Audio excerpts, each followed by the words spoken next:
ഈ ക്രിസ്റ്റഫർ നോളൻ്റെ പ്രത്യേകത എന്താണെന്ന് നിങ്ങൾക്കറിയാം? പുള്ളിയുടെ സിനിമയിൽ ഒരു വട്ടം അഭിനയിച്ച എല്ലാ ആക്ടേഴ്സിന് പുള്ളി അടുത്ത സിനിമയിൽ ഒരു റോൾ കൊടുക്കും. അതിപ്പം കില്ലിയൻ മർഫിയുടെ കാര്യം നോക്കിക്കഴിഞ്ഞാൽ പുള്ളിയുടെ എല്ലാ സിനിമകളിലും പുള്ളി ഒരു റോൾ എവിടെയെങ്കിലുമൊക്കെ കൊടുത്തിട്ടുണ്ട്. അപ്പം അതേപോലെ തന്നെ ലേറ്റസ്റ്റായിട്ട് അങ്ങനെ ഇൻവൈറ്റ് ചെയ്ത ഒരാളാണ് റോബർട്ട് ഡൗണി ജൂനിയർ.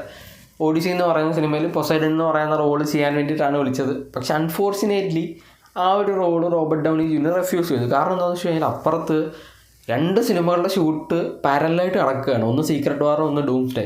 അടുത്ത വർഷം മെയ്യിൽ റിലീസ് ചെയ്യേണ്ട സിനിമ, അതിനടുത്ത വർഷം മാർച്ചിൽ റിലീസ് ചെയ്യേണ്ട സിനിമയാണ്. അപ്പം ആ 2 സിനിമകളുടെയും ഷൂട്ട് നടക്കുന്നു. അതിൻ്റെ കൂടെ ഇതും കൂടെ പുള്ളിക്ക് പറ്റില്ല. കാരണം അത്രയും ടൈറ്റ് ആവും. 2 സിനിമയുടെയും ക്വാളിറ്റി അത് അഫക്റ്റ് ചെയ്യുന്നുള്ളത് കൊണ്ട് തന്നെ പുള്ളി ഈ സിനിമയിൽ നിന്ന് മാറി ആ സിനിമയെ തന്നെ കോൺസെൻട്രേറ്റ് ചെയ്യുകയാണ്. അപ്പം മാർവലിൻ്റെ ഒരു പ്രസ്റ്റീജിയസ് പ്രോജക്റ്റാണ് ഡൂംസ്ഡേയും സീക്രട്ട് വാർ എന്ന് പറയുന്നത്.